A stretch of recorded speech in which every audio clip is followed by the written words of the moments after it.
what's up? Taking a look at the bigger picture. Niggas claim they right ain't really with ya. I'm trying to get to the lane switching till a motherfucking lane hit ya. Niggas really think I'm playing with them till they feel a rock leak dripping. Open up a couple 8 gates, leave them on the floor cold twitching. None of my niggas never been fake, that's why they still here with me. All y'all niggas been fake, it's in the air and it's a cold feeling. Feeling like I'm in the anime, my son the MC and y'all the side villains. My girl strong like Sakura, but she a cold ninja. Hey, hold up.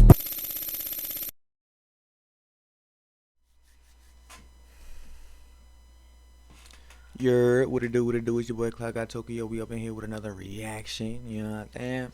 And this time it's not a stream, you know what I mean? Alright, today, what we gonna do is, we're watching who's the biggest fumbler in cartoon history, fam? Who fumbled the bag? Who had the baddie in the show that we all knew that he had the potential to get, and he fumbled dumb hard? You know what I'm saying? Biggest fumbles, you know what I'm saying? The video is gonna be in the description because I didn't even look at God's name. My fault. Not everything in life should be a competition, but fumbling your girl by being stupid somehow turned into one. As yet, if there's one thing cartoons love, it's shipping, but the reason why will always be sadism. And there's nothing more sadistic than watching a guy with a good thing going ruin it through sheer head-assery neglect or straight up abuse. While the blue titty sheer head-ass activity on guard. hijacked a wedding only to end up with 2 less options by the end of it is the meme king of this. I think it's about time that we sit down and come up with the definitive answer for who effed up the hardest, losing their better half and put all their fellows to shame. So let's break down 4 of the worst offenders in recent memory, what they did, how if at all they recovered, and how much of what they did was on them, or were they screwed over by the invisible hand of fate that we call the authors. Lots of questions, a few answers, so let's meet today's contestants. No. Oh my gosh. I didn't mean to do that. wasn't. I mean, Mordecai? Fuck. Congratulations. Mordecai, bro. You played yourself. Mordecai is one of the biggest fumblers in the game, bro. He's one of the biggest fumblers in the game, bro. Oh my god. Between Margaret and the motherfucking CJ, he is the biggest fumbler in the game, bro. Well, no, he's first. So I wouldn't even say he's probably the biggest.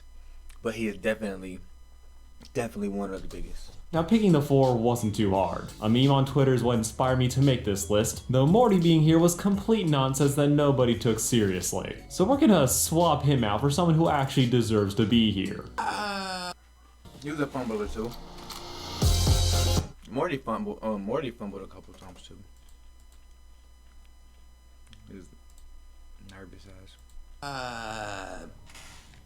no. Like, it's actually impressive how much this love triangle destroyed Mako's character. But at least he had... That nigga was a fumbler too. He had 2 baddies. Smart and strong. 2 baddies. Fumbled both of them, nigga. options, till they cut him out the... Look, about to say, fumbled them so bad they got together. Nigga, I was literally about to say, ha!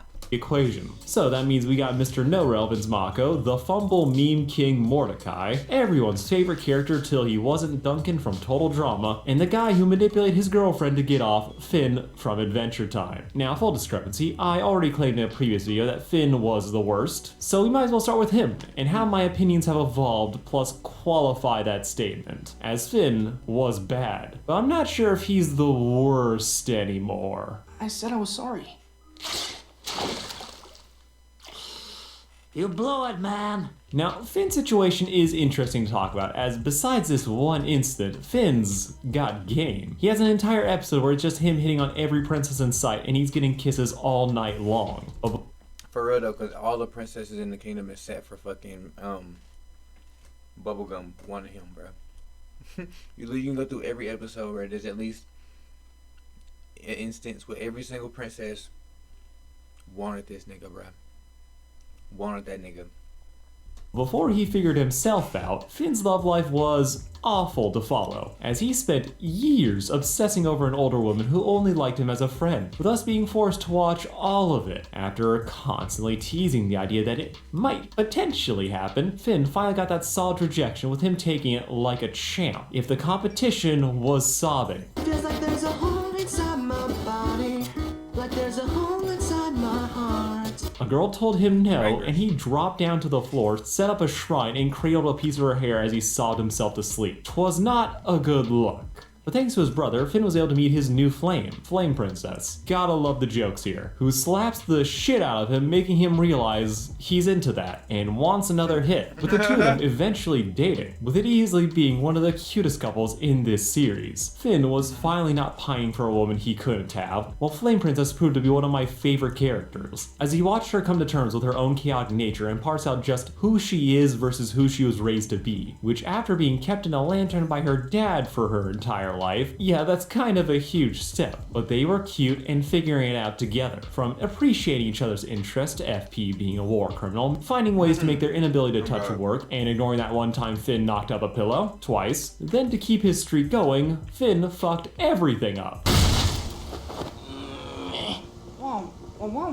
So yeah, basically what happens is that Finn has a wet dream after watching Flame Princess beat the snot out of the Ice King, who was being a dick at the time. So to keep getting off, he keeps manipulating his girlfriend into being up the local dementia patient, with him breaking her trust as he decided to use all of her secrets and insecurities against her, writing fake letters to make her think it was the Ice King, all that she would be bad enough to go beat his ass. He was tricking her for his own personal satisfaction, also showing off a psychopathic, or more accurately, a teen willingness to ignore common sense to get what he wants, even if it meant hurting his girlfriend in the process, who naturally immediately dumped his ass, and rightfully so, with her refusing to get back together with him, as no amounts of sorries will make this okay.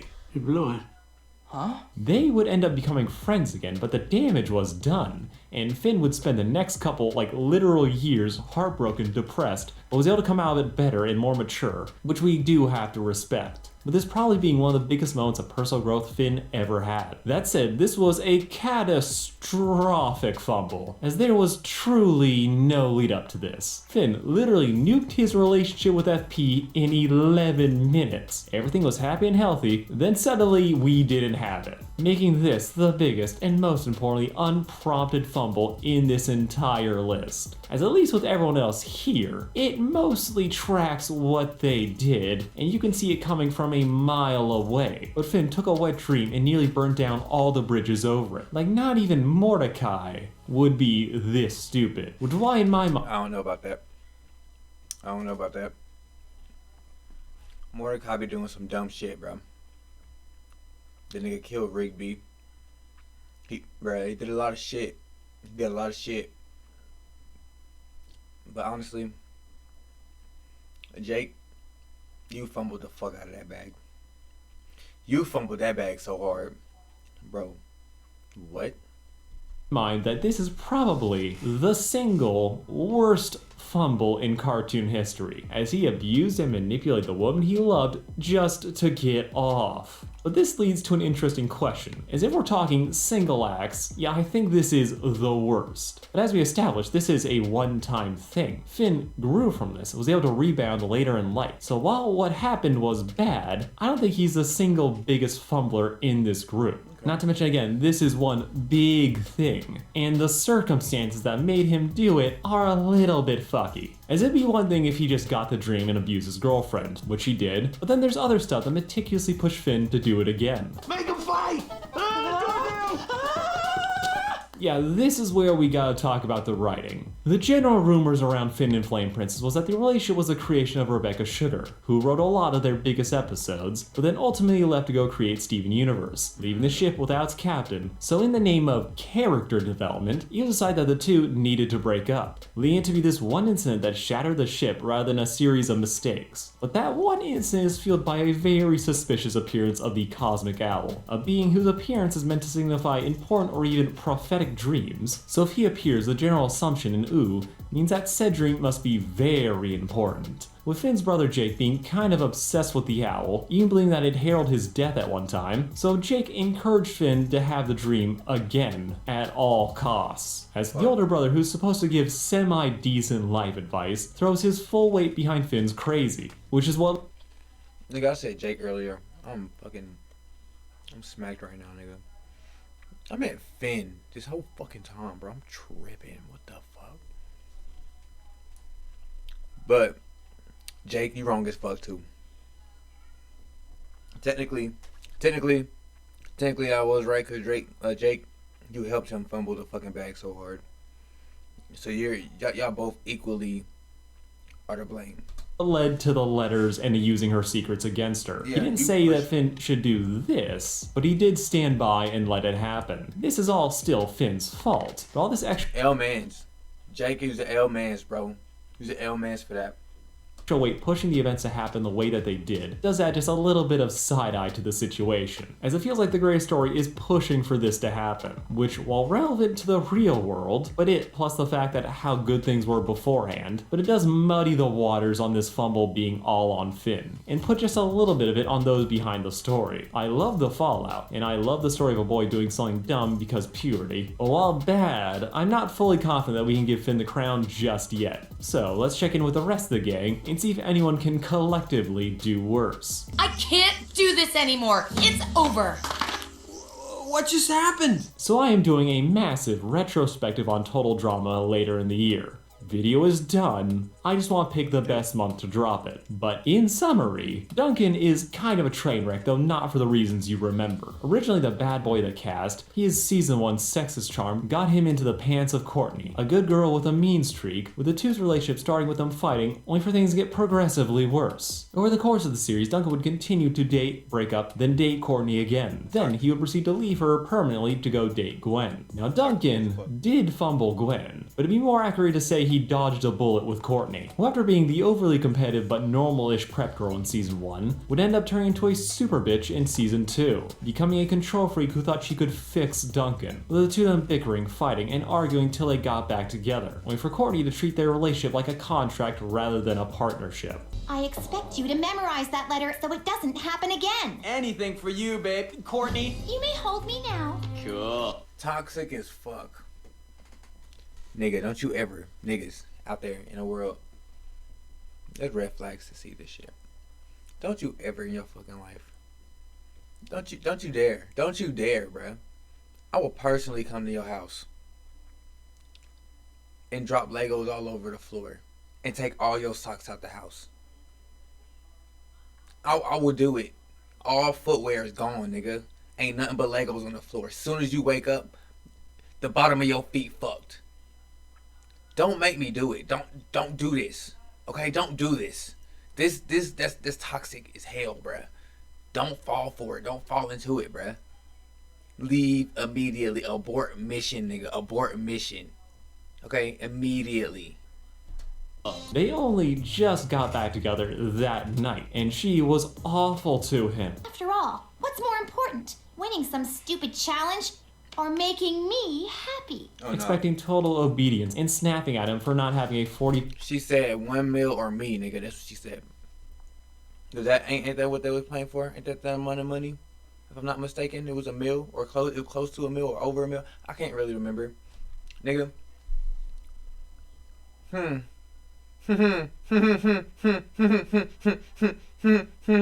I'll take the money. Give me that briefcase, bitch. What you talking about?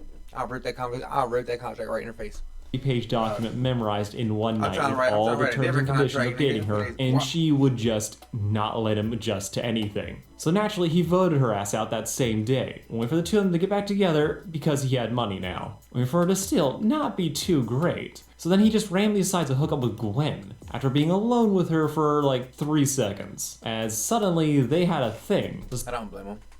I don't blame him. He a W man for pulling that one. By a lie detector proving that they didn't. So yeah, everything here in this show is a shit show. Courtney flipped out, but Duncan and Gwen started dating, so at least we had that. There. That should do it. You think she was watching? What the fuck, bro? See, yeah, you fucked up. Thanks, Dad. I'm sorry? What? Yeah, you fucked up on that one, sir. You would have got, nigga, get with Gwen and just get with Gwen, bro. Fuck all that other shit. Trying to make a bitch jealous and all that. We ain't got time for that, bro. That shit booty. That shit booty as hell. You, sir.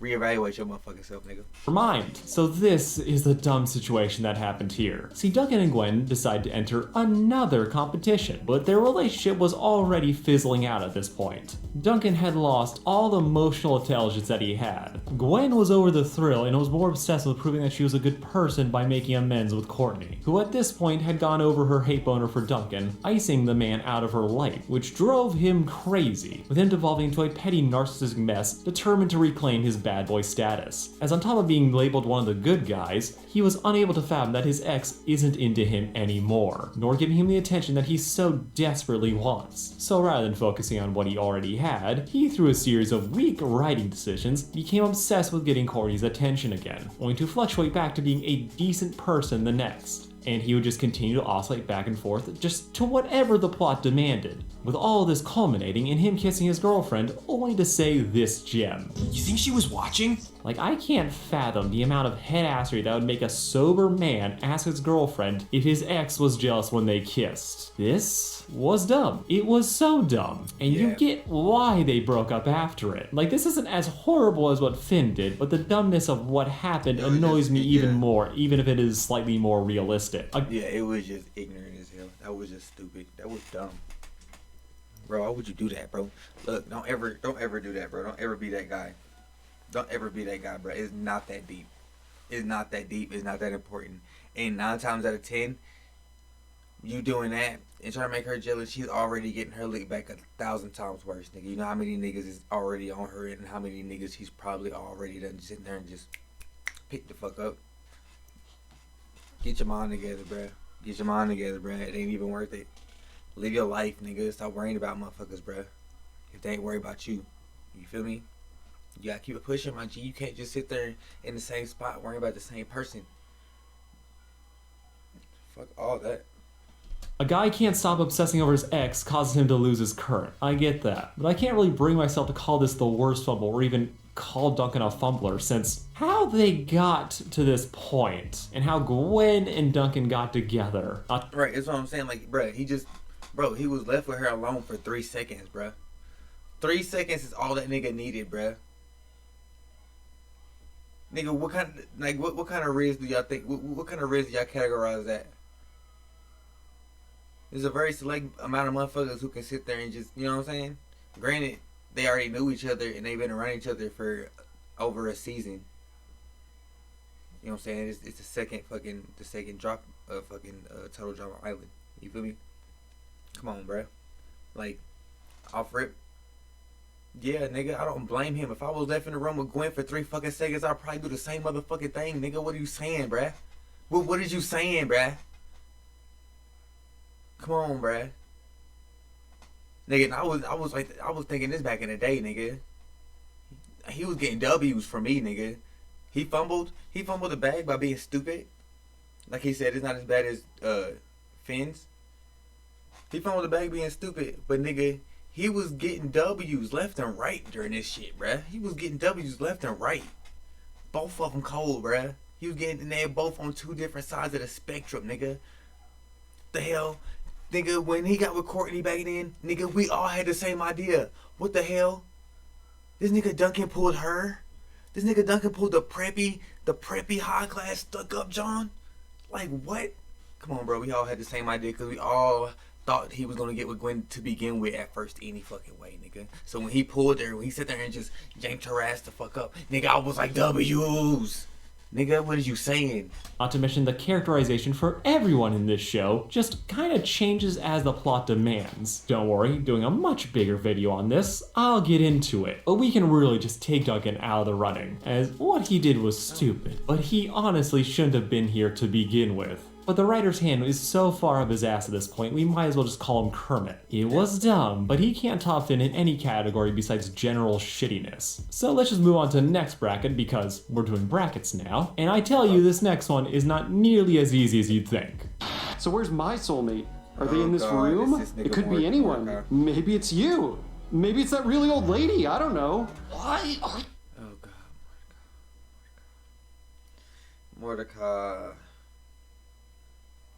Like, you doing this and embarrassing yourself gave us secondhand embarrassment, nigga. You talking? So I've already said a lot about Mordecai in other videos. You want a full story? Go check those out. This one will be rapid fire. Mordecai was a guy who, while not successful, had a decent head on his shoulders. Except he always would lose his mind when it came to dating. Pining for the love of the local barista Margaret, Mordecai would do anything to get a chance with her, only for his antics to be met with failure, as she was either seeing someone else or he'd friend zone himself, not shooting a shot despite the hoop being at basically eye level. Mordecai was a serial overthinker who couldn't pick up a signal to save his life, with him even going so far as to go back in time to get a do-over when he finally kisses the girl, but he had bad breath, so he must undo. Mordecai... Nigga, like, bruh. When I say this nigga was fumbling all around the show, bruh, he was fumbling, and then at the end, he just had the ultimate mega fumble of the fucking century, nigga. In front of the whole entire fucking town and his current girlfriend, nigga. At a wedding of... Bro. Kai has issues. He was trying, but you couldn't watch this and not cringe. But the true pain came when he finally started dating Margaret, only for her to dump him when she revealed that she was leaving town to go finish college. This man was shattered. Granted. Couldn't blame him for this part, okay? For the beginning, we couldn't. You know what I'm saying? He was fumbling, but he finally got the girl, okay? He was fumbling all over the fucking place, but he finally got the girl. You know what I'm saying? Then she had to leave for college. That's not his fault. That's not on him, okay? That part is on him. Prior to him dating her, all the fumbles he did prior to blaming, yeah, he wasn't fumbling the bag because he didn't have her yet, but he was fumbling all the signs. He had hella chances. He had hella signs. He had hella opportunities, bruh. Fumbled all them bitches, but then he finally got her. Then lost her to her wanting a better life type shit. So that's not his fault. With him slowly picking up the pieces of his mental health and showing his growth by dating a new girl, CJ, who he had previously used to get Margaret jealous, but that was all water under the bridge, as they just happened to fall into a more casual romantic situation, where they could finally be friends as well as a couple, with next to none of the high-stakes headaches that plagued Margaret. And CJ was a fucking... I fucked with CJ. She was cool. She was a cool ass motherfucker, bro. This is your garbage. Ew. She was a cool ass motherfucker, bro. On me. She was cool as fuck. And it was W moment for my nigga Mordecai because he got a best friend and a girlfriend, all in one. It was dope. But he fumbled that shit, nigga. Mordecai? Yep, yeah. Margaret came back, where rather than handling things like an adult, Mordecai preferred not to deal with the issue. Panicking. And it was so fucking, bro, shit. It was so long ago that the shit happened. She finally came back, and you're just, bro, I can understand your emotions. You know what I'm saying? Especially when it's just like out the fucking blue, and it hit you out of left field, bro, out of nowhere, nigga. Literally came out of nowhere because the nigga was just working, bro. He was just doing his job, and then boom, he opens the door, and she's right there, nigga. Like, nah, I can understand the panic and I can understand the freak, bro. You gotta come on, bro. Like, get your shit together, nigga. Get your shit together.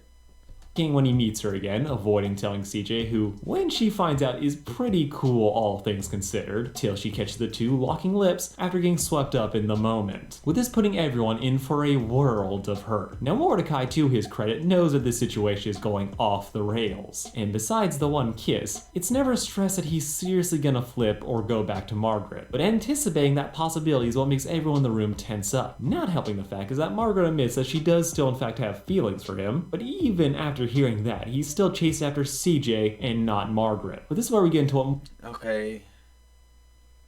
See, this is the thing. He patched shit up with CJ. They could have been just friends still, and everything would have been Gucci and cool, bruh. She understood, nigga. But the thing is, nigga, Margaret was your shawty, nigga. Margaret was your shawty, nigga. Should have just put that shit back in the bag, nigga.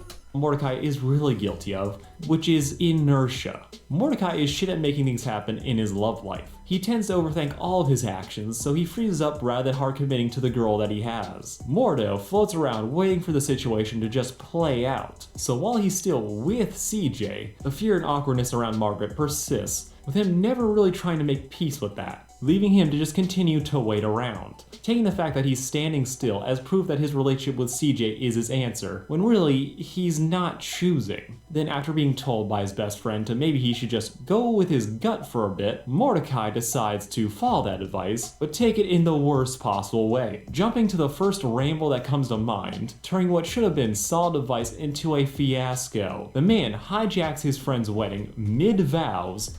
Bruh, at all weddings, bro, you gonna do this shit at Muscle Man's wedding, bro. You gonna do this shit, bro. He finally, bro, him and his shawty, you know what I'm saying? And he finally getting married. High five Ghost best man looking spiffy as hell. Everybody dressed up and dressed out. The whole city is in the building, nigga. You have the fucking audacity to use my man's biggest moment in his life for the show, to spew your bullshit and fumble so hard. Oh my god.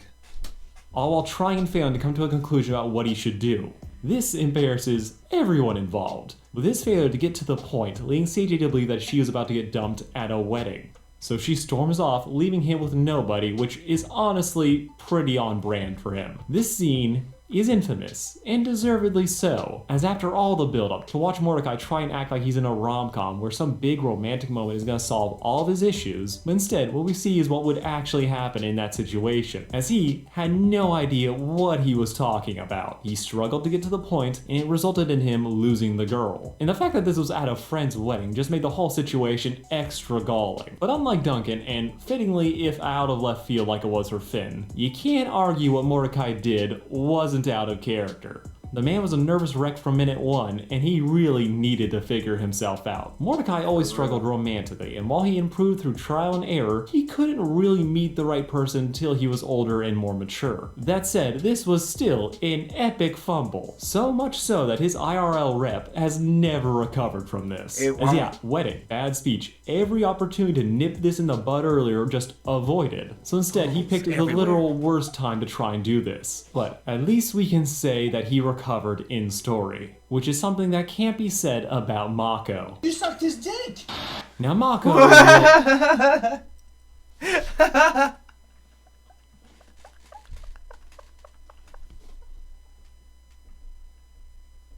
Bruh, when I tell you, Marco, you go into the history books for real, bruh. Cause how the fuck do you fumble the two baddest Johns in the show so hard that they completely exclude you from the situation and get together themselves, nigga? And nigga, there was nothing, and I mean nothing, other than Cora being a tomboy. But she was head over heels for you, nigga. So that got threw out the window. There was nothing pointing to these two being... It was nothing pointing to these two liking girls, bruh. It was nothing at all pointing to them being LGB. Oh, God. TQ. You feel me? I almost said the other one. It was LBLT. Okay, listen. I love all y'all. But bruh, you cannot. Bruh, I had one time where a girl broke up. I had an ex. We broke up and she ended up going gay. Nigga, I was sad as fuck. I thought I was the reason. I wasn't. Thank God. But nigga, you were. That's bad. That's real bad. Nigga. Something that can't be said about Mako. You sucked his dick!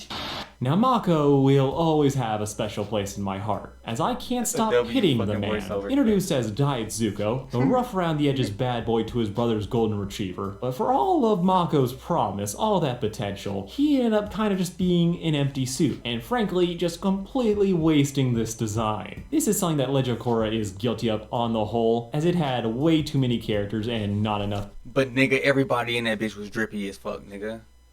Everybody in that bitch was drippy as fuck, nigga.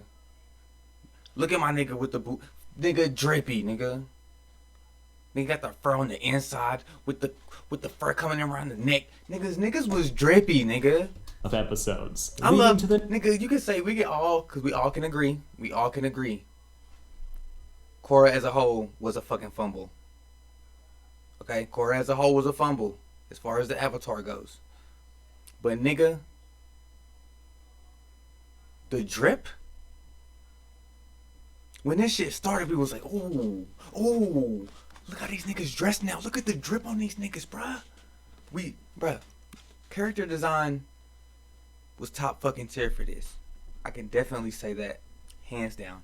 And if y'all niggas want me to, matter of fact, I'm going to, because I need to start doing this, because I be missing so many damn things that's coming out, because I don't really watch TV like that no more. I'm gonna start watching trailers for these new shows coming out, because I've been hearing about all these trailers that's dropping all of a fucking sudden. I want to watch some, so we're definitely gonna do that. That's definitely gonna be in the books. But like I said, nigga, character design for this motherfucker was top fucking tier, my G. Hands down, bruh.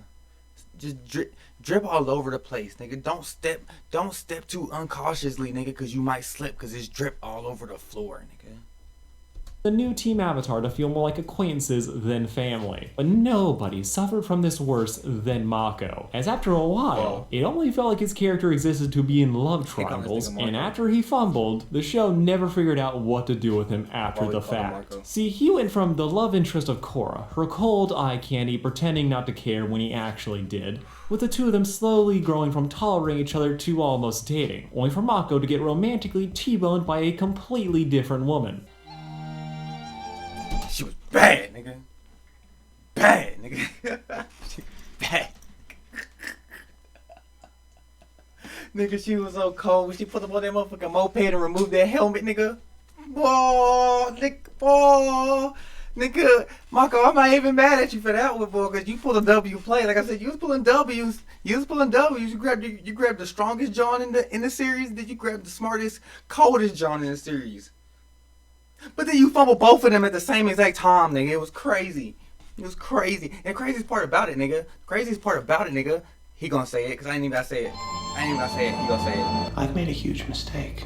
Asami snatched up Mako so fast that it honestly felt like a ploy. And Nigga, look at her, though. just seemed way too good to be true and made all of Mako's pressing problems just disappear. And he just immediately starts dating her, much to Korra's horror, who gets a stupid ball rolling after some bad advice. Kissing Mako after he wrongly assumes that she's hanging out with his brother to make him jealous, leading to issues that they have to sleep on, as Korra got kidnapped, leading Mako to go berserk, tipping off Asami that something was going on between them. With this culminating, the two of them breaking up, as she finds out about the kiss, but more importantly, realizes that Mako prioritized Korra over her at almost every opportunity. That moment right there is what did it for his ass. She got kidnapped, she came back, he was all, Korra. She was like, oh, word? That ass? Word? Like, I'm right here. Like, that is fucking all. You know what I'm saying? Like, nigga, oh no, bro. Korra was pissing me off, low key. I ain't even gonna lie to you. She was pissing me off. But damn it. With her essentially realizing that while she may have cut the line, Korra and Mako were still inevitable. But the breakup was amicable. Mako starts dating Korra, and from there, things just got worse. I support whatever decision you make. Oh, thanks. That's a big help. Essentially, Korra... You see, nigga, you can't, look, you should have just kept that same shit you had before, bro. That tough, you should have just kept your exterior up, nigga. Should have kept your exterior up, nigga. You should, nigga, the thing is, you already was fucking with Korra before she got kidnapped. You should know how to act around her, nigga. You know she hard body, nigga. She ain't doing all that soft boy shit, nigga. She hard body, nigga. Debate. Negotiate. Let her know your opinion, nigga. Stop being a yes man. You know she ain't with that shit. Come on, bruh. Is pretty much written to be her worst self in season 2, even before she had a civil war and obviously evil uncle to deal with. This left Mako in the unenviable situation of never being able to do the right thing, with his temperamental girlfriend snapping at him constantly, with things only That is a good point. She was going through a lot of motherfucking shit. She fumbled the entire motherfucking world by letting the motherfucking spirit world and the regular world conjoin. Nigga, oh my god. getting worse after said civil war started, as he's a cop and her homeland is in trouble. Mako snitches on her attempt to go behind the president's back to send military aid to her people. Bruh. And this results in their relationship imploding. Like Mako, bro. I fucking forgot that you did that, bro. I forgot that you did that. Why did you go and snitch? I forgot. Nigga, I'm mad at you, nigga. Why did you do that? Why did you do that? Why in the fuck? I wanted to box that nigga when I was watching this shit and he did that. Here we go again. Oh God. Like, bruh. I should. Next time that shit come on. And him hooking up again with Asami. She's been having a rough one on account of her business going under, so she might as well be getting that good dick. But then Cora shows up again, and she also has amnesia. Mako, I missed you so much. Oh yeah. Yep. So, Yeah. Oh my God. I forgot about. Dude, there's so many things that fucking just contribute to this fumble. It's crazy. everything we just talked about was pretty cliche and all around not great, but I really wouldn't have called any of it a fumble on Mako's part. He broke up with Asami, yes, but him and Cora were clearly endgame. Yeah, he betrayed her to follow his sense of duty to his country, but at that point they were already a dysfunctional mess, and she was asking him to commit treason. They were already one bad fight from breaking up, so this was more a natural result than some massive event. But what happens here? Cora kissing Mako and him not immediately explain to her that they're not together is that Mako literally had to do one thing. He had to set one boundary in front of everybody. He could have kept Asami from leaving him. He just needed to tell Cora to calm down. I know you lost your memory, but we actually broke up. But instead, he lies, saying that this wasn't the right time. Cora was stressed enough as it is, and proceeded to spend the next week or so pretending to still be Cora's boyfriend. So she remembered, and they broke up again, leaving Mako with nobody, and becoming relegated to irrelevance for the rest of the series. Like, Mordecai's reputation was destroyed in real life. We will never stop making fun of him for this. But Mako's rep was destroyed in universe forever. He was portrayed as constantly unsure of just how both of them looking at him like, yeah, we about to go bump coochies.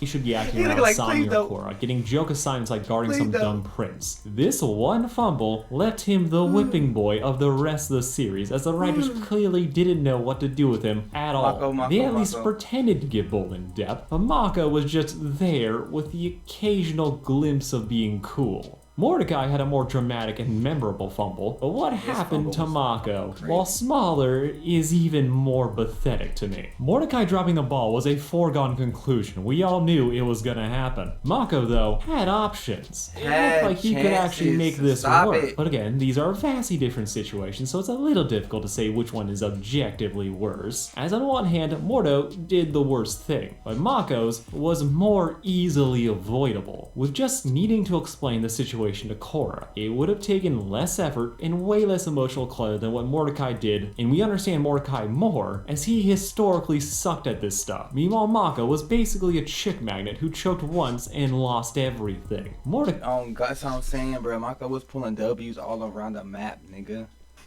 He was pulling W's all around the map, nigga, and it only took one statement. One statement, bro, could have saved everything, nigga. It could have saved your current baddie of a motherfucking boss chick, bruh. Could have saved it. Could have saved it. You could have saved her from going with your ex to bump coochies around the motherfucking world and the spirit world, nigga. They went around the spirit world bumping coochies, nigga. You fucked up. Mordecai could have stopped the situation earlier, but you understand why he didn't. Well, this was just embarrassing. Oh But my because he gosh. wasn't so consistently trash and people generally blaming the writing for this love triangle, we didn't really dogpile Mako the same way we did Mordecai. But for me, I think I will say that Mordecai, he might be the worst fumbler on this list. Flat out, if you need someone to choke romantically, he's the guy you're gonna go to. But the writing around him is consistent enough that I can see why he did it, with him learning an important lesson that served him later in life. This was an epic fumble. It was cringe, but he did recover from it. Now we put this in contrast to Mako, who basically became the team bitch after this. He went to the bottom of the friend totem pole, with even the clip episode near the end of the series giving him shit for how he handled what happened. I'm sure this is going to be controversial, but I think taking the lower stakes of what Mako had It's bad. Everybody that was in the show was on Mako ass, bruh. Oh God. to do versus the horrific consequence of what Like a did cop. happen to his Fuck with character. those niggas, I man. think Mako fumbled harder than Mordecai. Kyle was one of the hardest characters they made in the show, and he was just a minor side character, but he became so important. He was so, bruh, that nigga was so hard body, bruh. Other than he second to Aang, best looking, like best versatile airbender, bruh. On God. Other than Aang, he was the best versatile airbender I've seen so far. Not even Korra's fucking with that nigga, bruh. Bruh.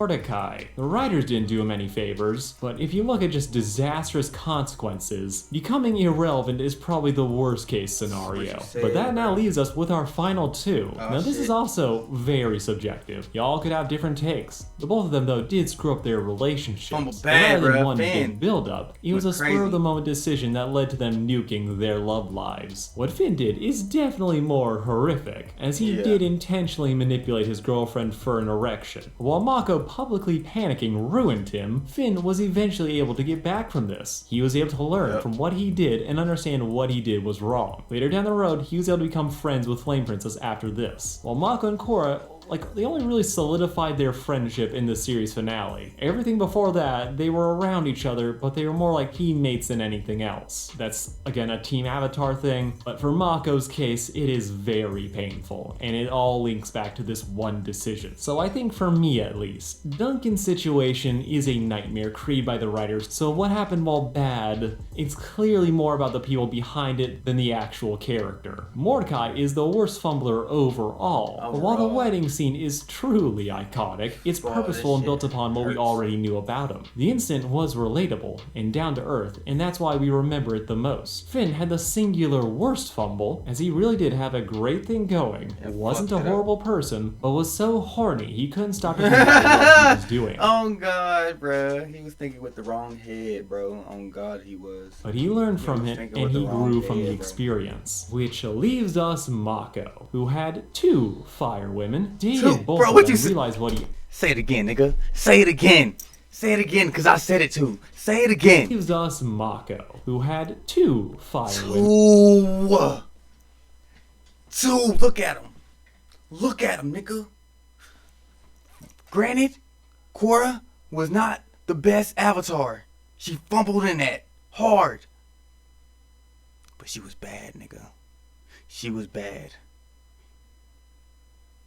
Oh my God, they was both cold as fuck. Women dated both of them, realized what he actually wanted was Korra, only for them to turn out to be more dysfunctional than either of them realized. So he broke up with her, got back together with Asami almost unintentionally, only to lose her when he couldn't take 2 seconds to explain to Korra that they aren't together, either in the moment or 10 minutes later when they were alone. Instead, he kept the charade going, showing Asami what a flake he was, and that he will date literally anybody that kisses him on the mouth unprompted. This one incident forever stripped him of all of his bad boy cred, reducing him to being the slightly grumpy guy who was related to Bolin, who was also bad at romance. Duncan may have ended his series going to jail, but Mako truly never recovered from this. So I'm giving the title of the biggest fumble in cartoon history to Mako, as he was truly never the same again. R.I.P. At least we got Kurosami out of the deal. Nigga, do you see that?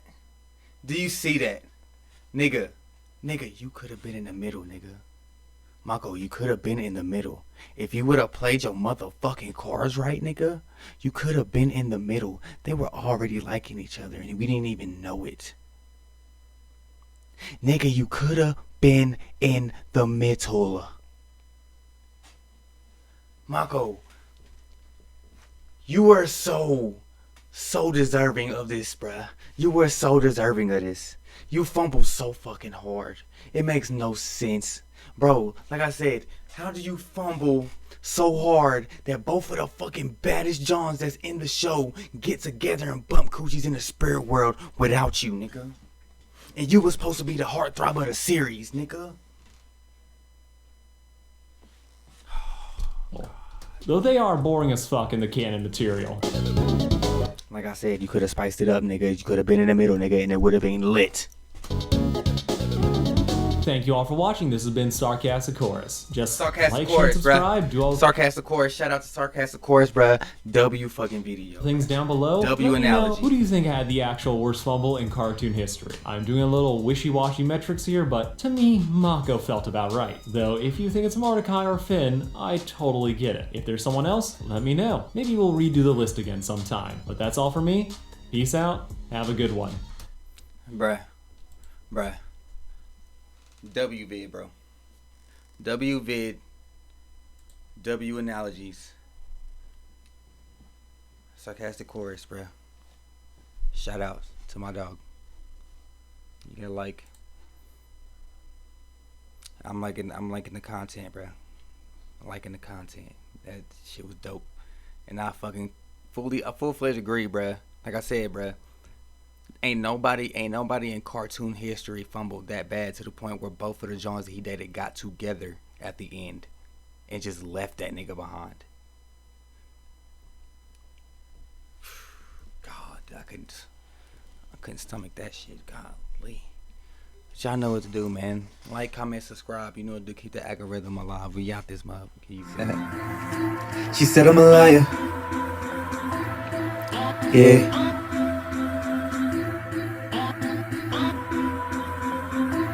Cloud 9K. Carson.